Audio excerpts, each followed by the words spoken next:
encourage you to stay on the call. All right, so let's begin and review what we're going to discuss today. First, I'm going to provide you an overview of BMT and some information on today's speaker. Next, we'll talk about the current state of online security. Then we're going to dive into using a password manager. We'll review the benefits, and you'll learn how to easily implement at home and in the office. Next, we'll review two-factor authentication. We'll provide info on what programs support two-factor, and we'll show you how to easily set it up yourself. And finally, we're going to hold our Q&A session, and then we'll demo a commonly used password manager program. So, who is Business Machine Technologies? Well, we've been in the IT services industry for over 25 years. We were recently named to the Channel Company's list of top 500 managed service providers, and we were ranked number 2 in New Jersey for cybersecurity by NJBiz and by the NJBiz readers. We offer a range of services to include managed IT, data and infrastructure solutions, IT support, cloud services, IT security, and IT advisory consulting. And here at BMT, client satisfaction is very important, and it's at the forefront of everything that we do. So now a bit about today's speaker. My colleague, Stu Smith, he is the Vice President of Business Development here at BMT. He's been with the company for over 23 years.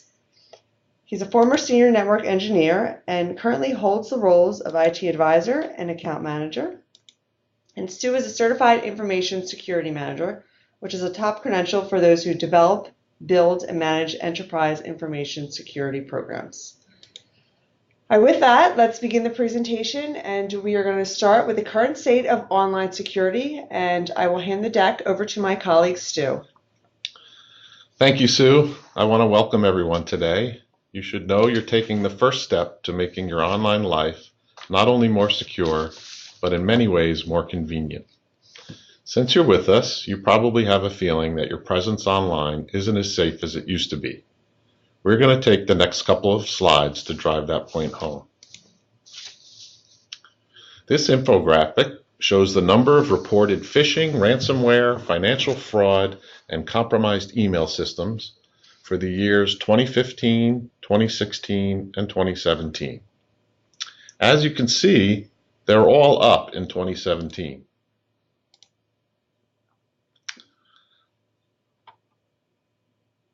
Oops.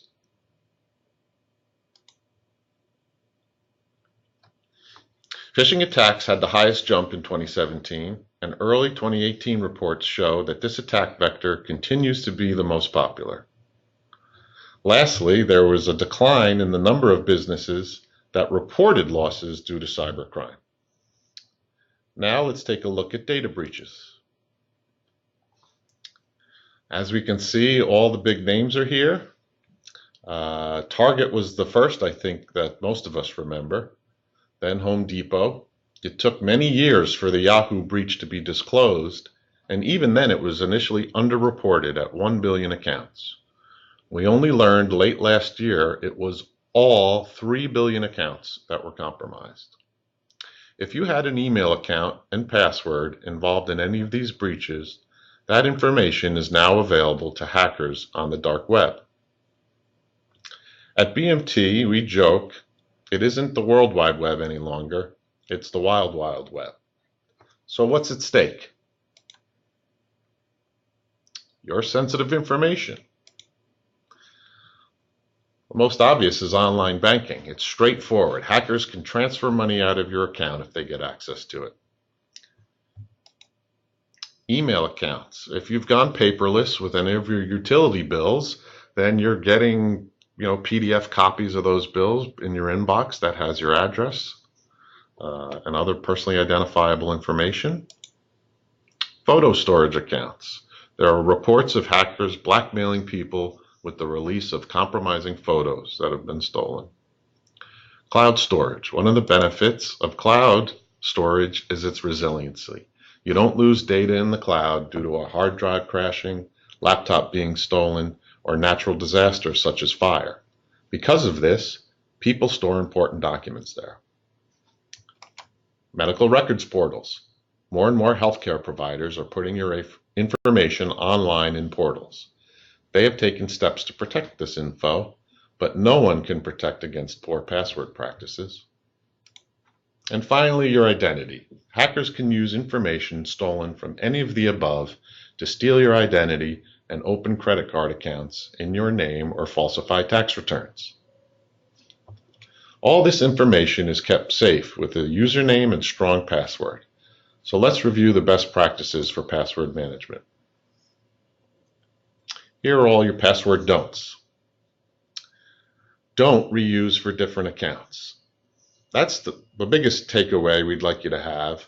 If your account was involved in a breach, again, that username and password is out there. If you've reused that for different services, hackers have that information and can use it to log into different services. And as we learned with Yahoo, it can take a couple of years for the breach to even be disclosed. So you can never be sure if an account that you have now has been breached. So by using unique passwords for every account, you'll be in good shape. The rest of them, don't use your login name, don't use a sequence of repeated characters. Those are all pretty common, I think we know about. Don't share. Passwords are supposed to be secret. The minute you share them, they're no longer secret, and you can't be sure who else might know it. And finally, we've heard, people storing them as contacts in their email and in a spreadsheet called passwords.xls. So what should you do? So here are your standard password recommendations. Use a unique password for each account. Think length. Make sure it's 12 or more characters. And complexity. Add punctuation marks and symbols throughout it. So the average person has 23 or more online accounts. So 23 long, complex, and unique passwords that you have committed to memory? Well, that's pretty impossible. Unless you're the amazing Kreskin or Rain Man. It's a wonder most people don't practice good password management practices. The term is a little dated, but there's an app for that. Yes, help arrives in the form of a password manager. A password manager is a tool, most commonly a browser add-in, that helps you manage your online passwords. A password manager will become your digital assistant. You'll wonder how you got along without one. Let's take a look at some of the features and benefits they provide. All right, so let's talk a little bit more about the password manager, and again, we'll review some of the benefits, and we're going to show you how to easily implement these at home. Okay. So a password manager not only addresses the challenges presented by the do's and don'ts password guidelines, they also safely store your password using advanced encryption, and they can help automate the sign-in process for you. The benefits: you don't need to remember multiple passwords for different accounts. You only need to remember your one master password. Because of this, you can create stronger passwords and use them on all your accounts. Therefore, security is improved significantly. And finally, a significant benefit here is you're not only more secure, but now you have quick and easy access to all those secured accounts. So let's step through installing and using a password manager. We're going to be using LastPass for this example, but the process is similar for most password managers. The password manager is a browser extension. They're supported in all the major browsers: Chrome, Firefox, Safari, Edge. You'll want to head to the password manager download page, install the extension in your browser, and after the installation is complete, you'll create an account.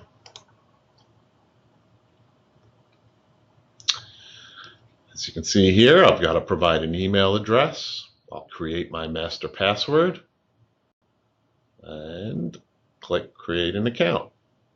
You want to make sure your master password is strong. Use mixed case and include numbers or symbols. Make sure it's at least 12 characters long. The longer, the better. Write down this password and keep it on you with your credit cards, driver's license. After a couple of weeks, you'll remember this password and you can store the password at home in a safe place. So let's take a look at a password manager in action. With a password manager installed, anytime you log into a site that isn't already stored in your vault, the password manager will prompt you to save this site. As we can see up here, LastPass is asking, should we remember this password for you? You can take an hour to log into all the sites you regularly sign into, or you can go about your business and over the course of a week or month, let the password manager capture all your passwords. Many browsers offer to do this natively, but their methodology is proven at times to be insecure. The browser programmers are coding for speed and features for market share. Too often, security doesn't get the attention it deserves. A password manager does one thing. Their focus is on keeping your passwords secure. Next, we'll step through the login process when using a password manager. Here we can see the password manager automatically fills in my username and password on next login. All I have to do here is click continue and then sign in, as the username and password has been filled out for me. And we can see LastPass browser extension up here is letting me know it has one password for the Amazon site. If there were multiple passwords or accounts that I had for this site, I could choose right in the box here. There's even an option to automatically log you in as soon as you're at the site. For low-value accounts, you may want to turn this on. For sensitive accounts, you may want to check your surroundings before you log into a website. So now that we have an easy way to sign into our websites, let's lock them down with a strong password. So all we've done now is saved your current, most likely weak or reused passwords as we've logged in and had LastPass remember them. To secure them, we need to change them. So you'll want to navigate in your browser and for example, here we're using Amazon. We would go to your account, log in security, change password. And when we're here, we'd have to provide our current password again. I can come up here to LastPass Password Manager and right-click, and it gives me the option to copy the password. So I'll paste that in the current password field. And there it is. Next, I'll come up to LastPass and I'll right-click and I'll choose Generate Secure Password. This is the process I use. As you can click Copy Password and then right-click paste, right-click paste. They do have this Use Password option down here where it will automatically fill it in for you. But I find the copy password process works the best. And there, success. Amazon has reported you've successfully modified your account. And LastPass has this notification that pops up asking us if we want to update the password. So we'll click Update there. So once I've done that for all my accounts, you can see here in the password vault, there are well over 23 accounts managed by our password manager. They all have unique and strong passwords now. The vault is stored securely in the cloud and syncs to each PC you use each time you open the password manager and sign in with your master password. Most password managers also sync to an app on your phone or tablet and bring the same convenience there. You can also use a password manager to store secure notes. Some examples here are family health history, children's social security numbers, and if you're like me, the combination to the bike lock you use once a year on vacation. Originally, I started using a password manager to secure my accounts. Now with the auto login feature, I find I primarily enjoy the speed and ease at which I access these accounts. No longer am I stopped in the middle of my workflow to start a password reset process by waiting for an email or trying to answer 3 security questions I set up years ago. So there are a lot of benefits to using it, and there's one hidden benefit, one that could save you from a phishing attack.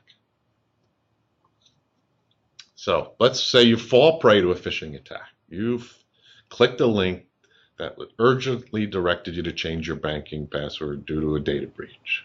So right here is a fake website where hackers trying to get our online ID and passcode. But wait, our password manager hasn't done its job by letting me know it has a password for this site or even automatically logging me in. So what gives? It gives you an opportunity to pause and reevaluate. And there you would see that this is not really Bank of America, but a spoofed website, thereby saving you from the phishing attack. So, what are our best practices and recommendations for using a password manager? Well, getting a password manager set up can be a chore. Logging into all your sites and changing your passwords can take several hours. So we recommend when you're filling your password manager vault, just take your time. Add a couple of accounts a day, start with your most valuable accounts and change those passwords to make them secure. But if even that seems daunting, just install the password manager and have it start learning your passwords in the background. You'll start to enjoy the convenience and ease of use that it brings. And then after you're comfortable with the program, then you can start changing your passwords. We really want to encourage you to just get started. Another recommendation is to install the Password Manager mobile app. At the very least, you can look up passwords and type them in when you're at a guest computer. You'll also have your secure notes with you on the go. Protect your password manager with two-factor authentication and location awareness. And all the password managers support those features. Two-factor authentication we're going to get into a little bit in the second half of this presentation. The location awareness just means when it sees you log in a new browser, it has you sends you an email to authorize that new browser. All right, now that we've reviewed using a password manager, let's talk a little bit more about two-factor authentication. We'll review which programs support two-factor, and we're going to show you how to set up the program yourself. Okay. So, what is two-factor authentication? The most common forms of two factors are something you know and something you have.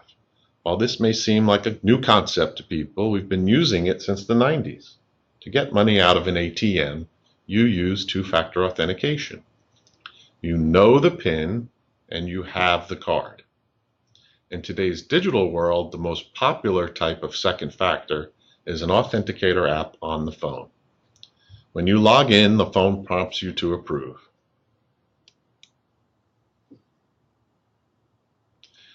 As you can see, all the major tech companies support two-factor authentication capabilities.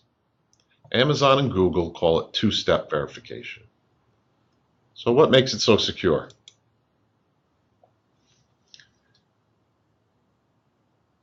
For example, if you have a username and password, but I don't have your phone, I can't access your account.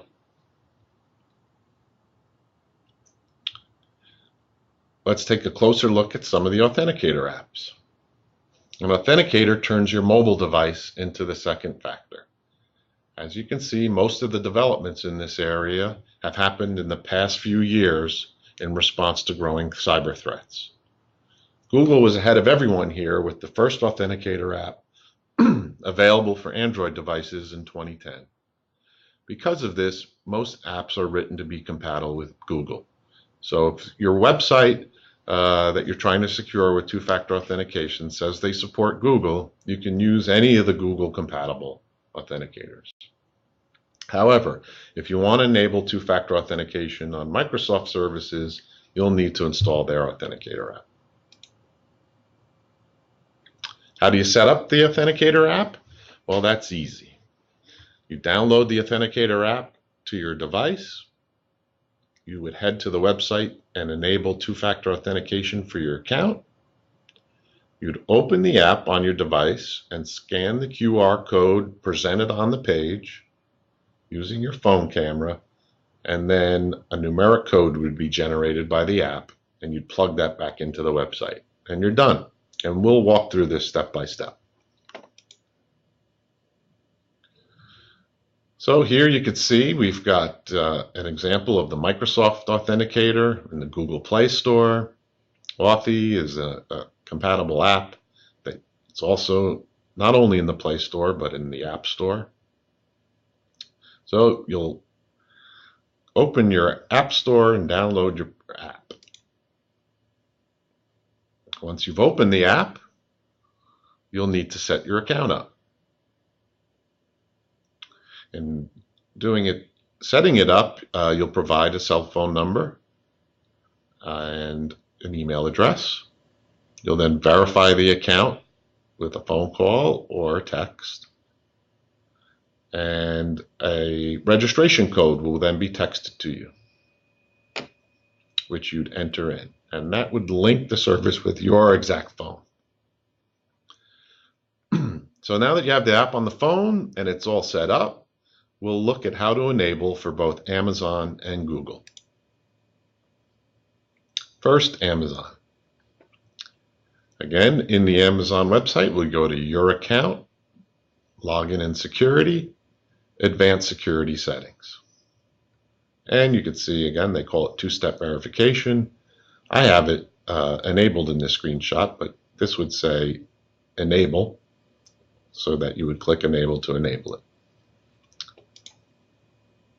For Google, we would go to Sign in Security, and then down here to two-step verification.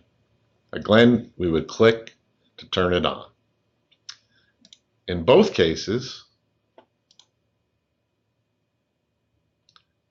the website will display a screen like this. Configure your mobile app.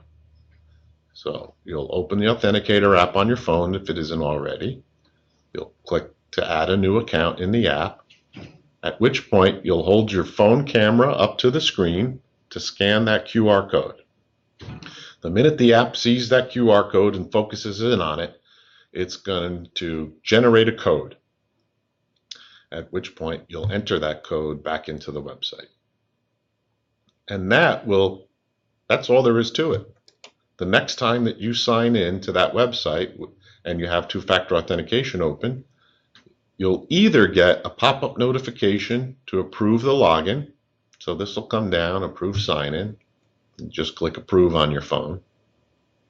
Or the developer may not be that sophisticated and not have notifications enabled, in which case you would open your app and retrieve the 6-digit code that's in the Authenticator app, and there'd be a place on the website that you could plug it in. But without plugging in that code or approving it on the phone, you won't be able to sign into the website, even if you have the username and password. And that's, again, what makes it so secure. So let's look at the process with our Amazon login again and see the third step added by the two-factor authentication. You can see the password manager's already put in my email address, and now it's auto-filled in my password. And here's the third step. On Amazon, it's asking me to check your device for a push notification. And I can just click approve and I'll get in.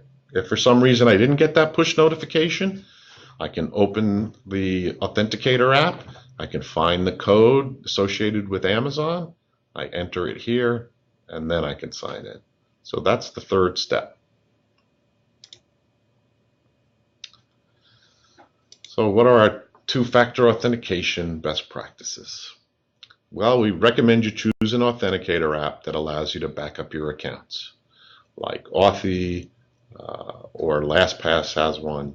If your phone is lost or stolen, you can install the Authenticator app on another device, and in doing so, all of the accounts will automatically be restored.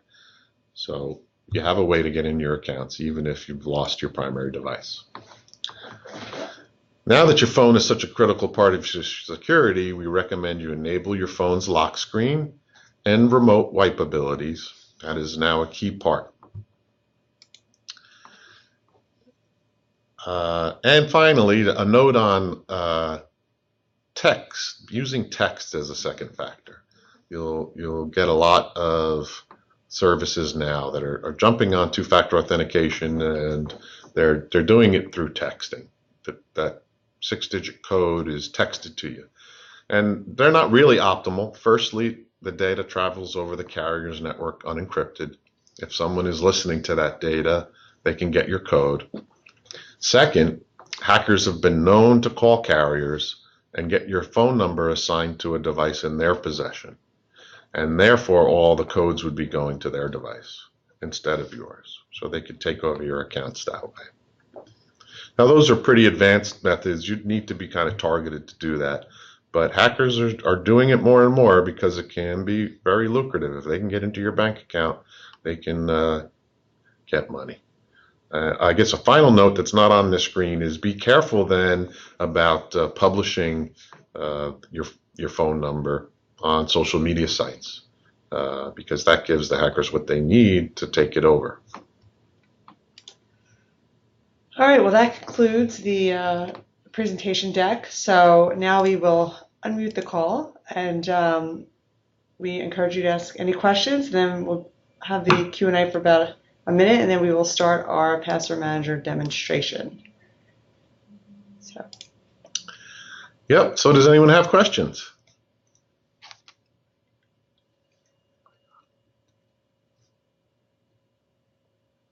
No questions? Okay.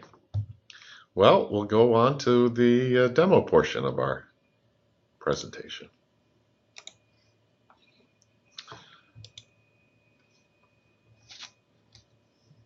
We also have some links here.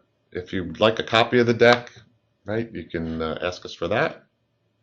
And we have all the links in here to password manager reviews and two-factor authentication apps.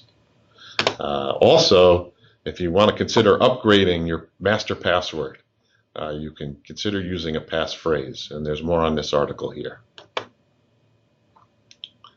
Okay.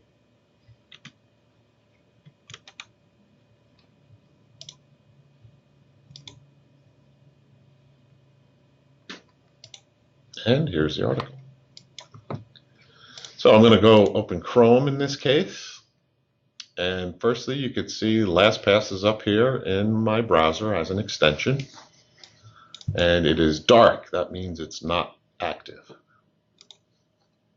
So I need to sign in.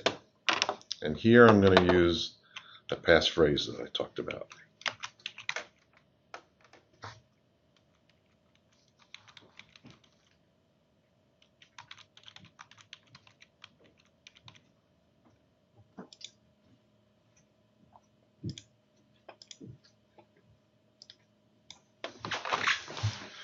So I'm protecting my account with two-factor authentication. So I need to approve this login on my phone. And I'm opening the Password Manager app, Authenticator app, and clicking Approve. And as you can see, there was an option to trust this computer for 30 days if you don't want to have to do that every time you signed in.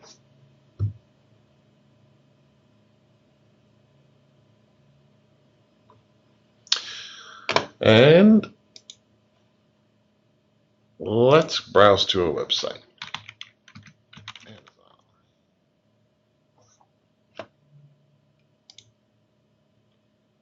So here you can see LastPass knows it has a username and password stored for this account.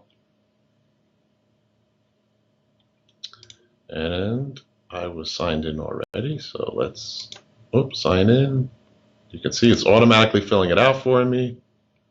And again, I've got a push notification on my phone.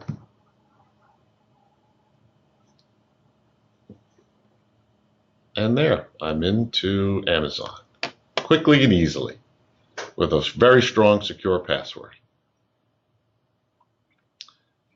We can do another. I have American Express configured to just log in automatically. So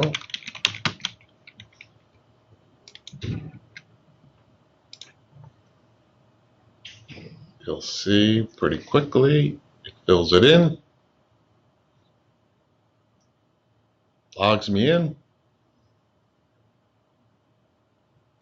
and I'm into American Express.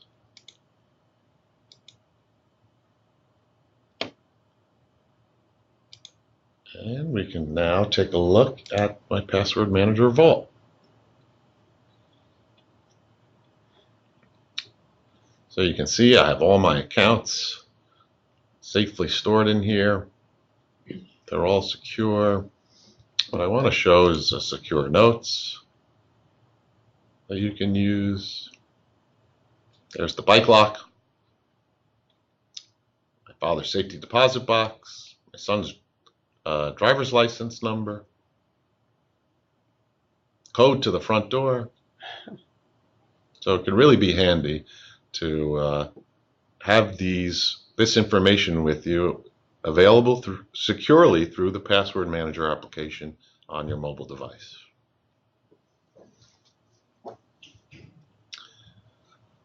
And you can launch them from here too, if you want to. You could say, what's a good one?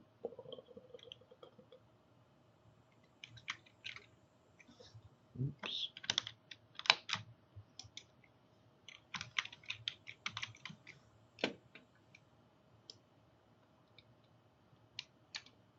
Back to sites, and you can click launch.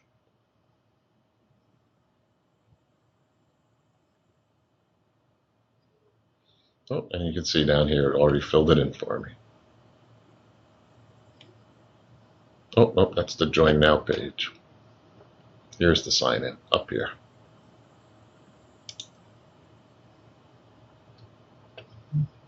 Now I have it turned on, two-factor authentication for LinkedIn. And you can see LinkedIn is going to, they automatically do this for you. They only prompt you one time with this two-step verification. Otherwise, they're going to, by default, recognize this device in the future and not ask you to verify it again.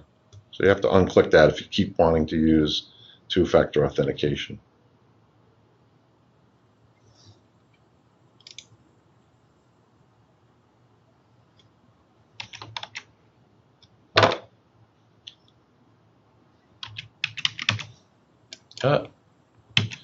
Whose keyboard is not cooperating?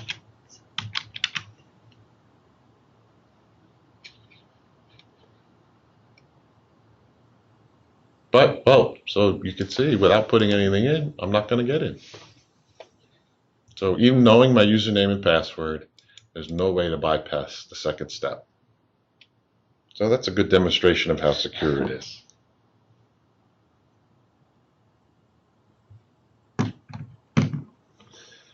Okay, is there any questions?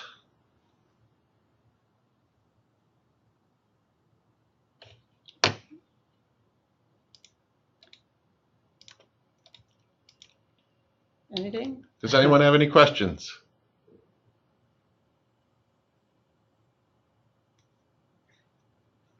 All right, well, that concludes today's presentation. Again, thank you for joining us. If you would like a copy of the deck, please just, or if you have any other questions that you think of after the call, please reach out to us. I will follow up by email, and if you'd like a copy of the presentation, please just let me know.